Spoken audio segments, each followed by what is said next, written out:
Hello दोस्तों, JMD digital learning की संस्कृत कक्षा में आप सभी का स्वागत है। आज मैं आपके लिए वीडियो लेकर आया हूँ कक्षा छठी की संस्कृत पाठ्य पुस्तक दीपकम का जो तीसरा पाठ है, यानी कि पुरानी पुस्तक में इससे पहले वर्ष की जो दीपकम पुस्तक थी पहली बार आई है, उसमें इस पाठ का संख्या का नाम दूसरा है। परंतु यदि आप इस साल का जो इस ईयर का एडिशन है उसमें देखेंगे तो उसमें आपको ये तीसरा पाठ मिलेगा, इसलिए हमने इसमें तीसरा ही पाठ लिखा है। इस पाठ में मैं आपको इस पाठ से संबंधित मैंने आपके लिए पहले ही वीडियो बनाई है जिसमें मैंने एक्सप्लेन किया है आपके लिए। आप चैनल पर उस वीडियो को प्राप्त कर सकते हैं, प्लेलिस्ट में जाकर भी प्राप्त कर सकते हैं। तो आइए शुरुआत करेंगे। आज हम पढ़ेंगे एषः कः, एषा का, एतत् किम। ये जो पाठ है इस पाठ से संबंधित प्रश्नोत्तर अभ्यास कार्य पहला हमारा जो प्रश्न है वह है, देखिए यदि आपको इसके नोट्स चाहिए तो इसके डिस्क्रिप्शन में आपको इसका लिंक मिल जाएगा, आप डाउनलोड कर सकते हैं। परंतु नोट्स प्राप्त करना ही बड़ी बात नहीं है, नोट्स आप रट नहीं सकते और कितना रटेंगे, इसलिए हम क्या करेंगे, इन्हें समझेंगे। यदि आप समझ जाते हैं तो आपको रटने की आवश्यकता नहीं होगी और आप आसानी से इन्हें सॉल्व कर पाएंगे। ठीक है, तो आइए शुरू करते हैं। सबसे पहला हमारा जो पहला प्रश्न है वह है उदाहरणम दृष्ट्वा रिक्त स्थानानि पूरयन्तु, यानी कि उदाहरण को देखकर रिक्त स्थान की पूर्ति करें। ठीक है, ये जो आप लाल रंग में देख रहे हैं ये सभी फिल इन द ब्लैंक्स में, क्योंकि ये जो फाइल है ये नोट्स की फाइल है। मैं आपको साथ साथ में बता सकता हूँ कि किस तरह के प्रश्न रहेंगे, वो आपको आप अपनी पुस्तिका में सामने देख सकते हैं खोल करके। मैं यहाँ पर केवल आपको उत्तर समझाऊंगा कि यहाँ पर क्यों हुआ या किस लिए यह आया। ठीक है, तो आप सबसे पहले देख रहे हैं यहाँ पर बालक है, यहाँ पर बालकऊ है, यहाँ पर बालकाः है। यथा का मतलब होता है जैसे, जैसे बालकः, बालकौ, बालकाः। तो ये जितने भी आप देख रहे हैं क, ख, ग, घ, ग, इन सभी में आपको मात्रा का देखिए सब में सेम मात्रा है। यहाँ पर क में विसर्ग है, चषकः में भी क में विसर्ग है, देवः में भी व है और आगे विसर्ग है, सैनिकः में भी अ है और आगे विसर्ग है, रजकः में भी अ है और आगे विसर्ग है, तंत्रज्ञ में भी अ है और आगे विसर्ग है। इसका मतलब क्या है, ये जो है यह एक वचन का है। किस चीज का है, एक वचन। ठीक है, ये एक वचन है। ये आपका क्या है, यहाँ पर द्विवचन का रूप है और ये आपका बहुवचन का रूप है। ठीक है, ध्यान रहेगा आपको सभी को, एक वचन, द्विवचन और बहुवचन। तो सबसे पहले हमें एक वचन के रूप यदि हमें एक याद हो जाएगा, बालकः, बालकौ, बालकाः। बालकः यानी एक वचन एक बालक, बालकौ यानी दो बालक और बालकाः यानी बहुत सारे बालक, दो से ज़्यादा। संस्कृत भाषा में तीन वचन है, एक वचनम, द्विवचनम, बहुवचनम। तो आपको क्या करना है, ये जो आप देख रहे हैं ये सभी को एक ही जैसे चलना है। ठीक है, तो चषकः, चषकौ, चषकाः यानी कि एक गिलास, दो गिलास और दो से ज़्यादा यानी बहुत सारे गिलास। ठीक है, देवः, देवौ, देवाः यानी कि एक देवता, दो देवता और बहुत सारे देवता। सैनिकः, सैनिकौ, सैनिकाः, सैनिक यानी एक सैनिक, सैनिकौ यानी दो सैनिक और सैनिकाः मतलब बहुत सारे सैनिक। ठीक है, रजकः, रजकौ, रजकाः यानी कि धोबी, जो कपड़े धोता है और प्रेस करता है, धोबी। तो जो धोबी है, रजक यानी एक धोबी, रजकौ यानी दो धोबी और रजकाः यानी बहुत सारे धोबी। वैसे ही तंत्रज्ञ, तंत्रज्ञौ, तंत्रज्ञाः यानी कि जो टेक्नीशियन है वह एक होगा तो तंत्रज्ञ कहेंगे, दो होंगे तो तंत्रज्ञौ कहेंगे और दो से ज़्यादा होंगे तो तंत्रज्ञाः कहेंगे। ये सभी रूप किसके हैं बच्चों, ये सभी पुल्लिंग शब्द है, अकारांत पुल्लिंग। अकारांत का मतलब होता है अ से जिसका अंत हो रहा हो, यानी जैसे आप बालक शब्द देखेंगे तो यहाँ पे क में क्या है, आगे अ है, क में क्या है, यहाँ अ है। अगर अ नहीं होता तो हलंत लग जाता। ठीक है, तो पहला प्रश्न सभी को समझ में आ गया। आइए आगे बढ़ते हैं दूसरे प्रश्न की ओर।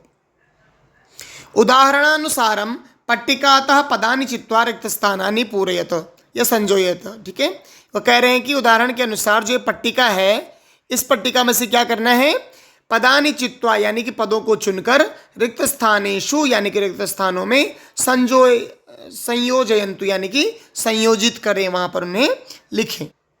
तो आइए शुरुआत करते हैं।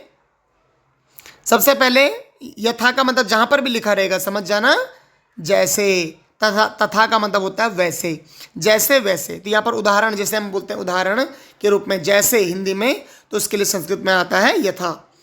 सह शुकः, सह शुक यानी वह तोता। अब इस प्रश्न में क्या किया गया है मैं आपको बताता हूँ। देखिए आप इसमें देखेंगे, यहाँ पर भी सह है, यहाँ पर भी सह है, यहाँ पर भी सह है, यहाँ पर भी सा है, यहाँ पर भी सा है और यहाँ पर भी सा है। तत् तत् तत्, इसका मतलब क्या है कि ये जो आप ब्रैकेट देख रहे हैं, ये वाला जो आप ये पट्टिका देख रहे हैं, इस पट्टिका के अंदर 3 प्रकार के शब्द हैं। 3 शब्द यहाँ पर पुल्लिंग शब्द हैं, ठीक है, 3 शब्द यहाँ पर स्त्रीलिंग शब्द हैं और 3 शब्द यहाँ पर नपुंसकलिंग शब्द हैं, ठीक है, समझ गए सभी। तो ये जो शुकः है, अब अगर मैं आपको एक एक करके बता दूं, पहले सबसे पहले पट्टिका में बताता हूँ।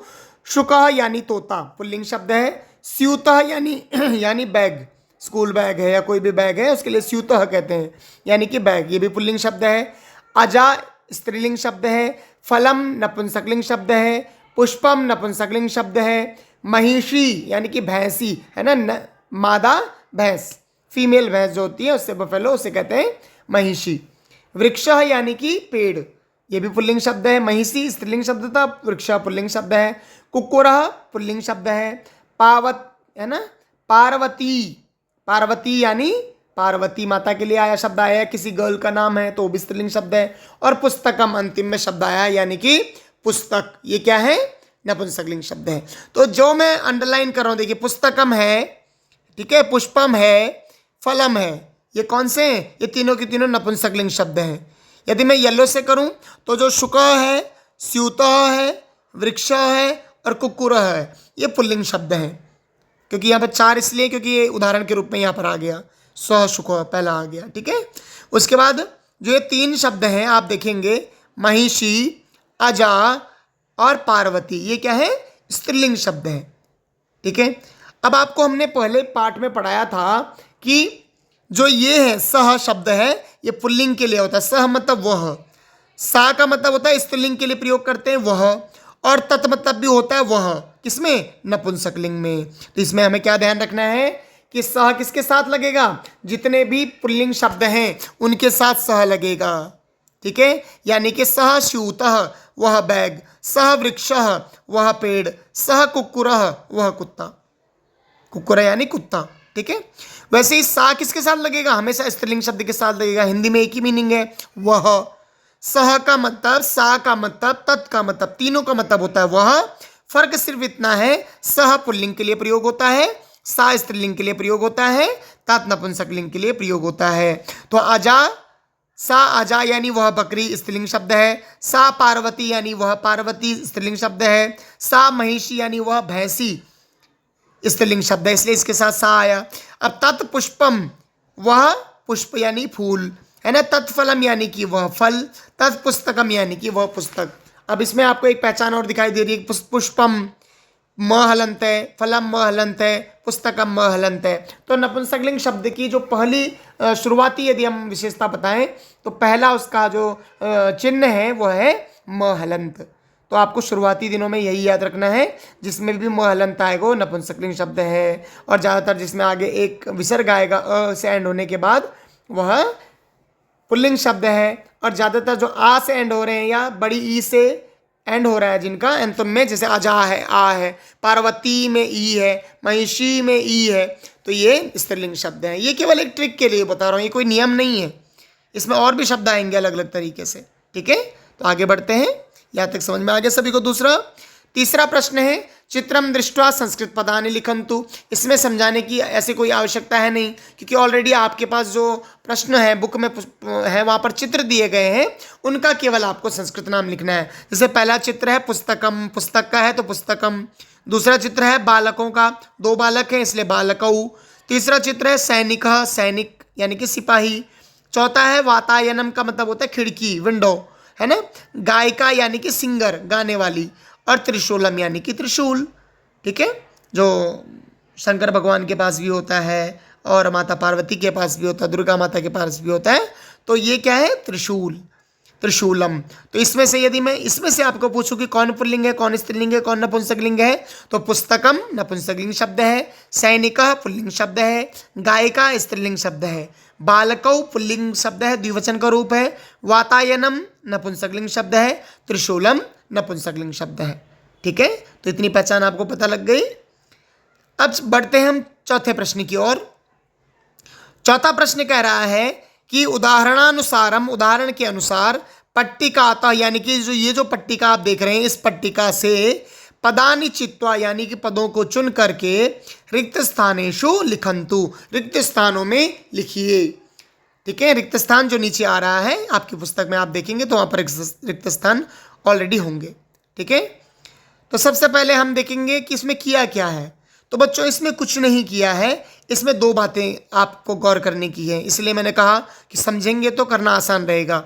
एक वचनम और बहुवचनम, आपको दो ही बातें याद रखनी है। इन सभी शब्दों में एक वचन कौन है और बहुवचन कौन है। यहाँ पर पुल्लिंग है या स्त्रीलिंग है या नपुंसकलिंग है, यहाँ पर इसकी कोई कंडीशन नहीं है, कोई शर्त नहीं है। आपको सिर्फ इतना देखना है कि एक वचन कौन है और बहुवचन कौन है। ठीक है, तो समझ में आ गया सभी को। ये जो चार्ट ऑलरेडी बना हुआ है, यदि मैं यहाँ पर देखूँ तो यथा मतलब जैसे, पुष्पम एक वचन है, बालकाः बहुवचन है, फलम एक वचन है, गायिका एक वचन है, रजकः एक वचन है, सह एक वचन है, लेखनी एक वचन है। वैसे ही यहाँ पर बालकाः बहुवचन है, वृक्षाः बहुवचन है, शिक्षिकाः बहुवचन है, अजाः बहुवचन है, मापिकाः बहुवचन है, फलानी बहुवचन है। समझ में आ गया सभी को।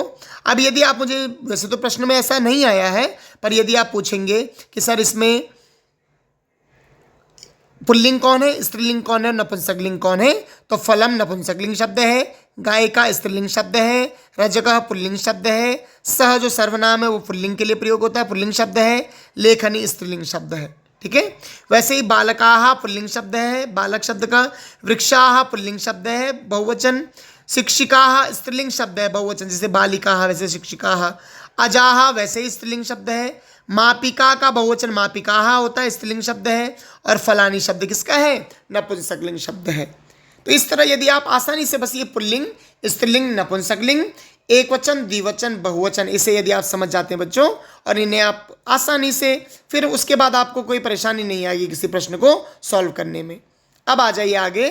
इस प्रश्न में कह रहे हैं कि पट्टिकायाम कानिचन पदानि सन्ति, इस पट्टिका में कुछ पद हैं, तानि पदानि उचिते घटे पूरयन्तु, उन पदों को उचित घड़े में क्या करें, डालें। अब आपके पास में घड़ा है, यहाँ पर घड़ा नहीं है, है ना, पुस्तक में ऑलरेडी 3 घड़े दिए गए हैं।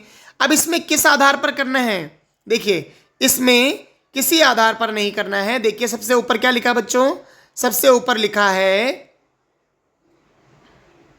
एषः, एषा, एतत्। क्या समझ आया आपका, सभी के सभी, पहली बात यहाँ पर एक वचन के रूप हैं, क्योंकि एषा भी एक वचन है, एषा भी एक वचन है, एतत् भी एक वचन है। एषः मतलब यह होता है, एषा का मतलब भी यह होता है, एतत् का मतलब भी यह होता है।